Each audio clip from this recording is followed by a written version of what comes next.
महाराष्ट्र की स्कूलों में हिंदी पढ़ाना अनिवार्य करने के फैसले पर अब महाराष्ट्र की देवेंद्र फडणवीस सरकार बैकफुट पर आ चुकी है। रविवार को देवेंद्र फडणवीस की तरफ से एक प्रेस कॉन्फ्रेंस की गई और उसमें यह कहा गया कि सरकार ने एक जीआर जारी किया है और इस जीआर के अनुसार महाराष्ट्र की स्कूली शिक्षा में हिंदी पढ़ाना अब अनिवार्य नहीं होगा। और इसके बाद से ही लगातार जो विपक्षी पार्टियां हैं वो अपनी पीठ थपथपाने की काम कर रही हैं, लेकिन राजनीतिक हलकों में इसे बीजेपी का एक कैलकुलेटेड स्टेप बताया जा रहा है।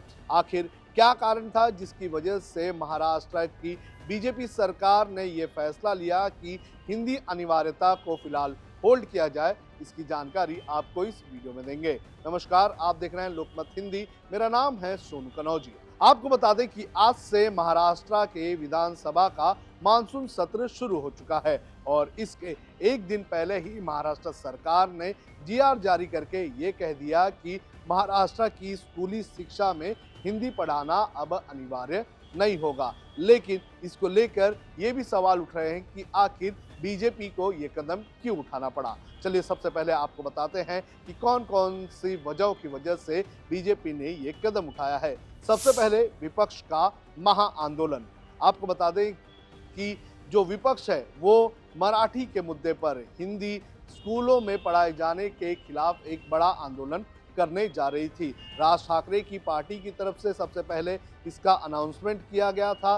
राज ठाकरे की पार्टी की तरफ से ये कहा गया था कि 5 जुलाई को मुंबई के गिरगांव चौपाटी पर एक बड़ा आंदोलन हिंदी अनिवार्यता के खिलाफ की जाएगी। और इसके बाद उद्धव ठाकरे की पार्टी भी इसमें शामिल हो गई। उद्धव ठाकरे और राज ठाकरे के एक साथ आने का डर कहीं ना कहीं सरकार को पता चल गया और इसके साथ साथ जो महाविकास आघाड़ी की जो दूसरी पार्टी थी जिसमें कांग्रेस और शरद पवार की एनसीपी थी, वो भी इससे पूरे आंदोलन में शामिल होना चाहती थी। उसने भी इस पूरे आंदोलन को समर्थन दे दिया था और उसके बाद सरकार को ये पता चल गया था कि कहीं ना कहीं इस आंदोलन से बीजेपी की इमेज पर असर पड़ सकता है और लोगों का सेंटिमेंट जो है वो विपक्षी अलायंस के साथ जा सकता है। और इसी के चलते बीजेपी ने ये फैसला लिया और इस फैसले के तहत अब महाराष्ट्र में स्कूली शिक्षा में हिंदी पढ़ाना जो है वो अनिवार्य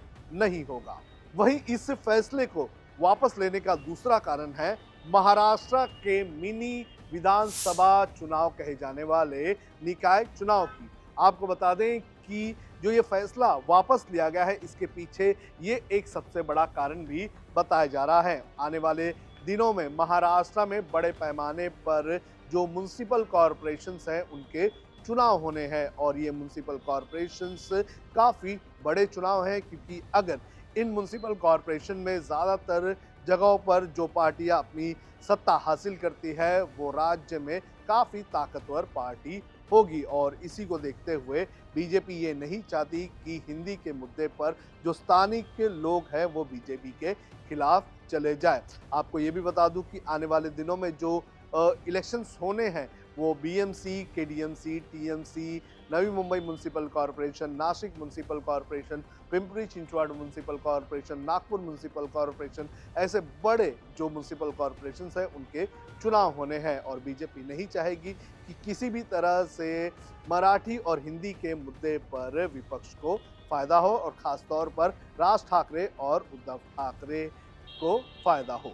तीसरा मुद्दा जिसकी वजह से बीजेपी और जो महायुति की सरकार है उसने इस फैसले को वापस लेने का काम किया है वो है मराठी अस्मिता का सवाल। आपको बता दें कि जिस तरह से हिंदी पढ़ाए जाने का मुद्दा राज ठाकरे की पार्टी की तरफ से उठाया गया, उद्धव ठाकरे की पार्टी की तरफ से उठाया गया और जो स्थानिक पार्टियां हैं उनके तरफ से उठाया गया, उसके बाद ये जो मुद्दा है ये कहीं ना कहीं मराठी अस्मिता का मुद्दा बन गया था। जो आम जनता है, जो आम महाराष्ट्र की और मुंबई की जो जनता है वो इस मुद्दे से खुद को रिलेट करने रही और साथ ही साथ इस मुद्दे पर खुद को जोड़ते हुए लोग भी इस पूरे मामले पर कहीं ना कहीं राज ठाकरे और उद्धव ठाकरे के साथ जाते हुए नजर आ रहे थे। और इसी के साथ साथ मराठी अस्मिता का भी मुद्दा बड़े पैमाने पर उठने लगा था। लोगों को ये फील होने लगा था कि इस तरह से सरकार दबे पांव या फिर पीछे के दरवाजे से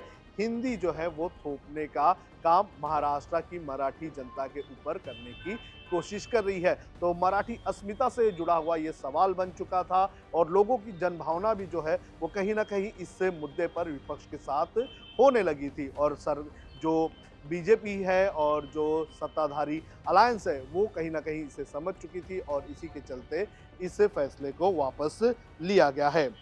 इसके बाद जो समाज का विरोध भी बड़े पैमाने पर देखने मिला था, जहां एक तरफ आम जनता जो है वो इस मुद्दे पर सरकार का विरोध कर रही थी, तो वहीं दूसरी तरफ जो इंटेलेक्चुअल्स थे, जो शिक्षावादी थे, जो अभिभावक, जो पेरेंट्स थे बच्चों के, उन लोगों ने भी इस मुद्दे को लेकर कहीं ना कहीं नाराजगी जताई थी। उन्होंने भी ये कहा था कि इस तरह से हिंदी थोपना नहीं चाहिए। तो इसको भी कहीं ना कहीं भांपने का काम सरकार की तरफ से किया गया और उसके बाद ये फैसला लिया गया कि हमें हिंदी अनिवार्यता नहीं की जानी चाहिए। इसके बाद जो आखिरी मुद्दा जिसकी वजह से सरकार को बैकफुट पर आने लगा है वो है थ्री लैंग्वेज वाला फॉर्मूला जो है उसको लेकर जो भ्रम फैला हुआ है। दरअसल नेशनल एजुकेशन पॉलिसी के तहत 3 भाषा का फॉर्मूला रखा गया है, लेकिन कहा जा रहा है कि सरकार की तरफ से इस पूरे